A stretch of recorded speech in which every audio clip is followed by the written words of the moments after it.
This is the latest. Iran has issued evacuation warnings to Israeli news channels N12 and N14 after Israel launched a surprise attack on Iran's state broadcaster, Islamic Republic of Iran Broadcasting in Tehran.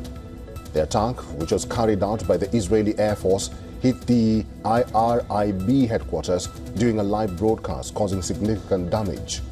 Once again, the Iran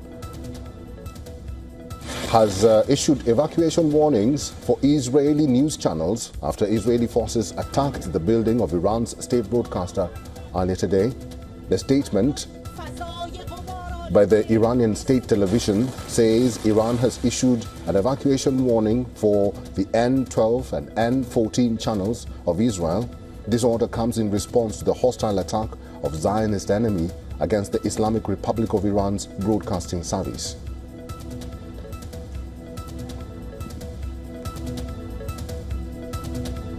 Let's now talk to Mr. Dov Zakheim. He's a former Undersecretary of Defense in George W. Bush administration and currently senior advisor at Center for Strategic and International Studies. He's now joining us live from Washington, D.C. Mr. Zakheim, thank you very much for making time for us. U.S. President Donald Trump says Iran should talk about de-escalating hostilities with Israel before it's too late. Now we have officials from the United States cancelling their trips to Israel. Earlier, we had some officials telling Trump to let go of Israel. But what happens if America gets directly involved in the conflict? Well, hopefully we won't. I mean, there are two ways to be involved. We are already involved in helping the Israelis defend against missiles. In that respect, we shoot against missiles. We're not shooting against people. There's a second way to get involved, of course, and that is to shoot against people.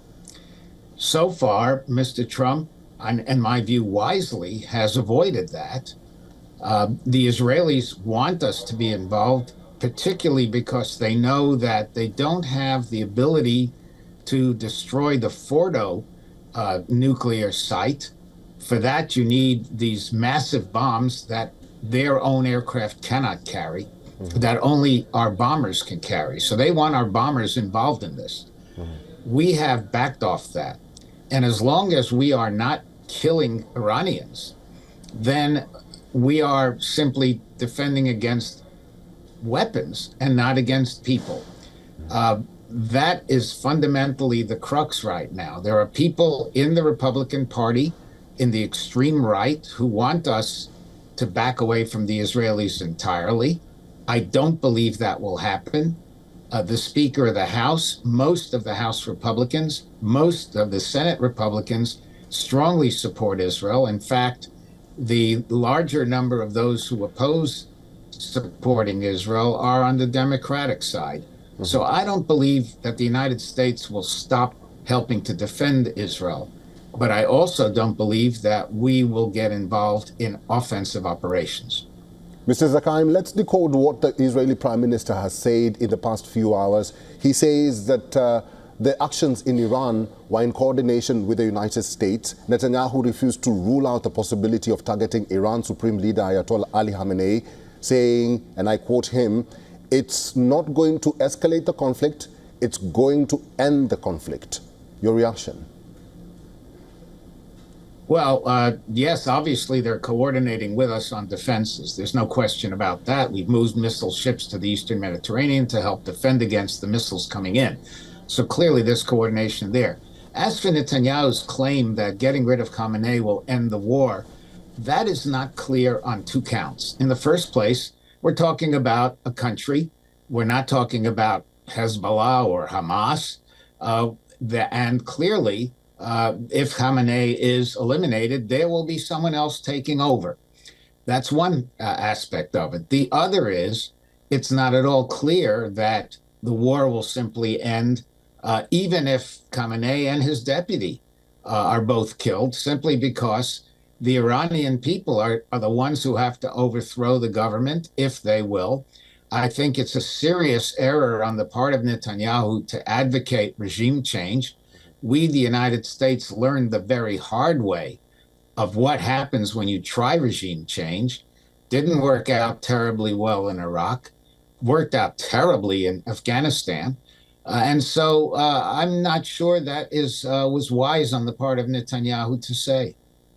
Mr. Zakaim, there's a lot of worry coming in from around the world because Israel says that it first started by targeting the military installations and the nuclear sites in Iran, but now they're targeting media houses in Iran because they say they are the spokesperson of the regime.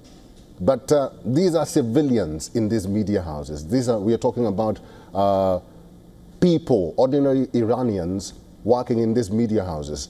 Do you think Israel was justified to target this media house?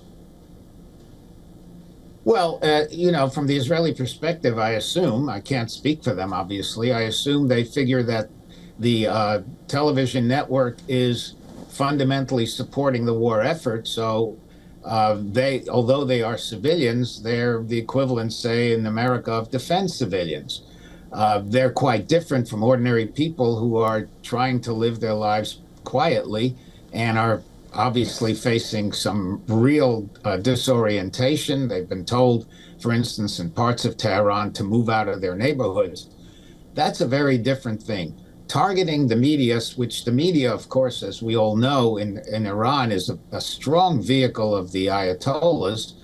I'm not sure that's really purely an attack on civilians.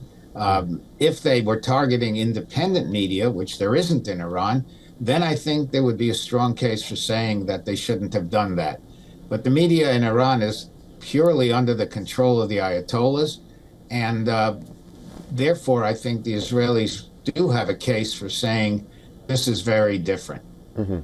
Mr. Zakaim, I want to wrap this up, but we are all waiting for the joint statement from the G7 leaders calling for a de-escalation. But what more can these leaders do, really? It's been 4 days and neither Iran nor Israel is willing to listen to such calls. Well, the Iranians have already done two things that I think make it very difficult for anybody else to influence them. That is, first, clearly they violated the IAEA non-proliferation standards. First time in 20 years that they were censured by the IAEA, and I would argue that that probably was one factor, not the only factor, but one factor for the timing of the Israeli attack. The second thing is that the Iranians are now talking about pulling out of the non-proliferation treaty.